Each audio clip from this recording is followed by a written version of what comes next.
आज की ये कहानी है दुनिया के सबसे बड़े घुमक्कड़। मैं बात कर रहा हूँ इब्न बतूता की। तो इसकी कहानी जानते हैं और इनके बारे में एक सामान्य जानकारी देखते हैं। देखिए, हमारी प्यारी पृथ्वी है, इसमें आप देखेंगे ये हमारा प्यारा भारत दिखाई दे रहा है, ये आपको चाइना दिखाई देगा। तो आप देखेंगे कि 13 जून 1325 को मोरक्को का एक युवा अबू अब्दुल्ला मोहम्मद इब्न बतूता एक ऐतिहासिक और असाधारण यात्रा पर अपने घर से निकला। अगले 3 दशकों के दौरान इस शख्स ने उत्तरी अफ्रीका से लेकर चीन तक हैरत अंगेज यात्राएं की इसने। और इन यात्राओं के दौरान उन्होंने जो कुछ लिखा उसमें 14वीं सदी के बारे में कई अहम जानकारियां मिलती हैं। और इब्न बतूता ने अपनी यात्राओं के अनुभव अपनी किताब तुहफत उन नजर फगरेब इल इमसार में लिखे हैं। और इसका अंग्रेजी अनुवाद the travels of Ibn Battuta नाम की किताब में है। इंसाइक्लोपीडिया ब्रिटानिका के अनुसार इब्न बतूता का जन्म 24 फरवरी 1304 को मोरक्को में हुआ था। उन्होंने मध्यकाल का सबसे महान घुमक्कड़ कहा जाता है उन्हें। और इब्न बतूता ने आप देखिए 1,20,000 वर्ग किलोमीटर से अधिक की यात्राएं की।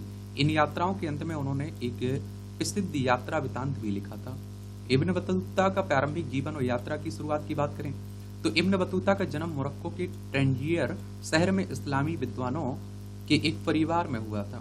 जिसमें एक परिवार में हुआ था। शुरुआत में उन्हें इस्लामी कानून और कुरान पढ़ाया गया, लेकिन इब्न बतूता एक जगह बैठकर अपना जीवन नहीं बिताना चाहते थे। उन पर जीवन का मकसद ढूंढने का जुनून सवार था। 21 साल की उम्र में इब्न बतूता ने हज करने के इरादे से अपना शहर टैंजियर छोड़ दिया। तब शायद ही उन्हें ये पता था कि उनकी बाकी जिंदगी घूमने फिरने में ही गुजरेगी। हालांकि उनकी पहली यात्रा मक्का की थी, लेकिन उनकी धार्मिक प्रवृत्ति, साहित्यिक रुचि और जुनून उन्हें आगे ले गए। और उत्तरी अफ्रीका में इब्न बतूता की यात्रा की शुरुआत खतरनाक रही। उन्हें वहां रेगिस्तान और डाकुओं का सामना भी करना पड़ा। मिस्र पहुंचने पर इब्न बतूता काहिरा को देखकर दंग रह गए। ये प्राचीन काल में से ही सबसे जीवंत शहरों में से एक था। वहां उन्होंने मामलुक साम्राज्य की बड़ी मस्जिदों, व्यस्त बाजारों और शिक्षण संस्थानों का दौरा भी किया। वे अलेक्जेंड्रिया भी गए। और इब्न बतूता केवल हज करना चाहते थे और उसके बाद वह मिस्र, सीरिया, हिजाज के प्रसिद्ध धार्मिक विद्वानों, सूफी संतों से भी मिलना चाहते थे। उन्होंने इस्लाम के बारे में गहन पढ़ाई की। इस ज्ञान ने उन्हें काजी के पद के योग्य बनाया और इस्लामिक अध्ययन का छात्र होने के कारण उन्हें कई अवसर मिले। वे दुनिया भर के कई शासकों के दरबार में सम्मानित अतिथि हुआ करते थे। मिस्र में अपनी यात्रा के दौरान वह और ज्यादा जुनूनी हो गए। इसके बाद ही उन्होंने दुनिया की सैर करने का फैसला किया। और उस जमाने में लोग व्यापार, तीर्थ या फिर शिक्षा के लिए यात्राएं करते थे, लेकिन इब्न बतूता को नए देशों और नए लोगों को जानने में रुचि थी। दुनिया भर में कई बादशाहों ने उनका स्वागत भी किया और आप देखेंगे कि उनकी मदद की ताकि वे अपनी यात्रा जारी रख सकें। और हज के बाद हुई लंबी यात्राओं की शुरुआत। तो काहिरा से इब्न बतूता मक्का के लिए एक कारवां में शामिल हो गए।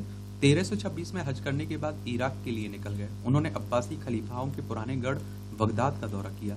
ईरान में उनकी मुलाकात आखिरी मंगोल गवर्नर अबू सईद से हुई।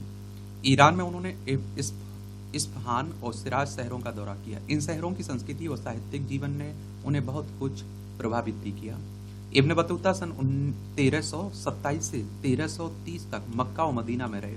हज उनके लिए एक आध्यात्मिक यात्रा थी। इस दौरान उनकी मुलाकात इस्लामिक जगत की विभिन्न संस्कृतियों और लोगों से हुई। पर्यटन की प्रति रुचि का एक और कारण ये मुलाकातें भी रही।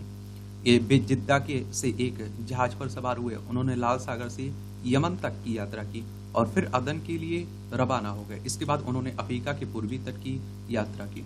देखिए, लाल सागर देखना चाहें, देखिए ये अरब सागर है। यहाँ आप लोगों को लाल सागर देखने को मिलेगा। ये अदन की खाड़ी आप लोग देख रहे हैं। और इन यात्राओं के बाद भी मक्का लौट गए।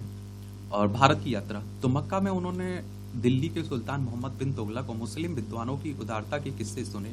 इस वजह से उन्होंने दिल्ली के दरबार में अपनी किस्मत आजमाने का फैसला किया। बतूता मिस्र और सीरिया से होकर गुजरे और फिर एक जहाज से एशिया माइनर अनातोलिया गए। और इतिहासकारों के लिए इब्न बतूता सेल्जुक साम्राज्य के पतन और ऑटोमन साम्राज्य के उदय के बारे में एक विश्वसनीय स्रोत बन गए। सभी स्थानीय शासकों ने इब्न बतूता का उदारतापूर्वक स्वागत किया। इंसाइक्लोपीडिया बेटिनका के अनुसार इब्न बतूता वाइजेंटाइन साम्राज्य की राजधानी के बारे में जानकारी स्पष्ट और सटीक है। कॉन्स्टेंटिनोपल से लौटने पर उन्होंने भारत की ओर अपनी यात्रा जारी रखी और रास्ते में भी एक कारवा के साथ मध्य एशिया के बुखारा, समरकंद, बल्ख के प्राचीन शहरों के गुजरे और इसके बाद वे हिंदू कुश को पार करने के बाद भारत और दिल्ली साम्राज्य तक पहुंचे। दिल्ली में वे सुल्तान मोहम्मद बिन तुगलक के सामने पेश हुए। सुल्तान ने उन्हें काजी नियुक्त कर दिया और इब्न बतूता ने भारत में कई वर्ष बिताए। यहाँ उन्होंने समाज की जटिलताओं, प्रशासन, विभिन्न धार्मिक परंपराओं के बीच संबंधों को समझाया भी है। लेकिन धीरे धीरे इब्न बतूता को लगा कि भारत में उनकी स्थिति खतरे से खाली नहीं है और सुल्तान मोहम्मद बिन तुगलक उदारता और क्रूरता का एक असाधारण मिश्रण थे और सुल्तान ने आप देखिए मुसलमानों और हिंदुओं पर काफी कठोरता से भारत के अधिकांश हिस्से को नियंत्रण में रखा था। इब्न बतूता ने दरबार में कई दोस्तों को सियासत का हथियार शिकार होते देखा और वे इन सब बातों से काफी डर गए थे।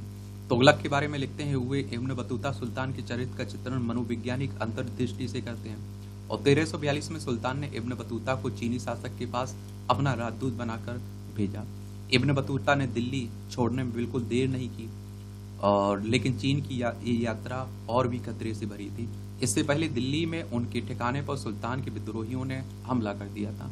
वह बामुश्किल अपनी जान बचाकर भागे थे। तो इस तरह से आप देखेंगे यही कहानी है किसकी, इब्न बतूता की, भारत से भागने की। फिर आप देखेंगे कि दक्षिण पश्चिम भारत के मालाबार तट पर पहुंचे उन्होंने खुद को कई लड़ाइयों का गवाह भी बनाया।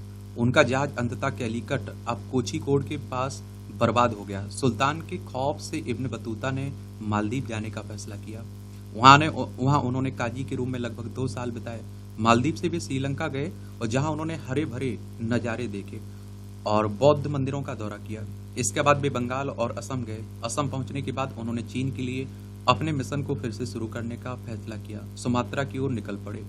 सुमात्रा के मुस्लिम सुल्तान ने उन्हें एक नया जहाज दिया और वे चीन की ओर चल दिए।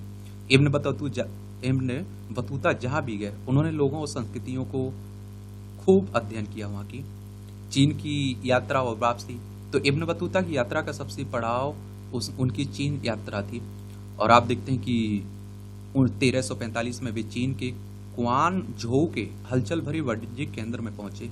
इब्न बतूता का चीन का विवरण एक ऐसी दुनिया की झलक देता है जिसके बारे में बहुत कम यूरोपीय या फिर अरब लोगों ने पहले देखा या सुना होगा। वह बीजिंग में शाही दरबार के वैभव, चीनी सभ्यता के विकास, शासन की शैली से आश्चर्यचकित थे। उन्होंने अपने नोट्स में व्यापार के विशाल नेटवर्क का वर्णन किया। इब्न बतूता की चीनी यात्रा हमें मध्य युग में व्यापार कूटनीति के बीच संबंधों के बारे में विस्तार से बताती है। सुदूर पूर्व में अपनी आप देखिए व्यापक यात्राओं के बाद इब्न बतूता ने 1346 में सुमात्रा, मालाबार, खाड़ी देशों के रास्ते मोरक्को लौटने की यात्रा शुरू की। सीरिया में उन्होंने 1348 में ब्लैक डेथ प्लेग कहर देखा और उसी वर्ष बतूता मक्का गए और अपना अंतिम हज किया। वहां से वे मिस्र गए और जहां से वे अलेक्जेंड्रिया, ट्यूनिसिया, सार्डिनिया और अल्जीरिया गए। नवंबर 1349 में मोरक्को के शहर फैज पहुंचे। इतनी लंबी यात्राओं के बाद भी 2 मुस्लिम देश ऐसे हैं जिनके बारे में वे अभी भी नहीं जानते हैं। 2 साल बाद यानी कि 1352 में वे पश्चिमी सूडान की यात्रा पर निकले। सहारा के रेगिस्तान को पार करने के बाद उन्होंने माली साम्राज्य में 1 वर्ष बिताया। ये साम्राज्य इसी वक्त शक्ति के चरम पर था। 1353 में के अंत में इब्न बतूता मोरक्को लौट गए और अपने सुल्तान के अनुरोध पर अपने संस्करण लिखे उन्होंने। उसके बाद इब्न बतूता नजरों से ओझल हो गए। ऐसा कहा जाता है कि उन्होंने अपनी मृत्यु से पहले मोरक्को के एक शहर में काजी के रूप में काम किया और इनसाइक्लोपीडिया ब्रिटानिका के अनुसार संभवतः उनकी मृत्यु 1368, 1369 या फिर 1377 में हुई थी। उन्हें उनके गृह टैंजियर में दफनाया गया था। इब्न बतूता की अगर विरासत की बात करें तो इब्न बतूता की यात्रा अनुमानित 1,20,000 वर्ग किलोमीटर लंबी थी। इस मामले में उन्होंने प्रसिद्ध इतालवी खोजकर्ता मार्को पोलो को पीछे छोड़ दिया और इब्न बतूता के विवरण 14वीं शताब्दी की दुनिया की एक अनूठी तस्वीर पेश करता है और उनके लेखन में मध्य युग के उत्कर्ष के दौरान इस्लामी दुनिया का विस्तार से वर्णन किया गया है और इसमें व्यापक व्यापार नेटवर्क, बौद्धिक आदान प्रदान, सांस्कृतिक संपर्कों के बारे में विशेष जानकारी शामिल है। इब्न बतूता की यात्रा में दिखाया गया कि हज एक ऐसी चीज़ है जो इस्लामी दुनिया में मुसलमानों को एकजुट करती है। इस दौरान विचारों का आदान प्रदान होता है और मुसलमानों को एक समान पहचान का एहसास होता है।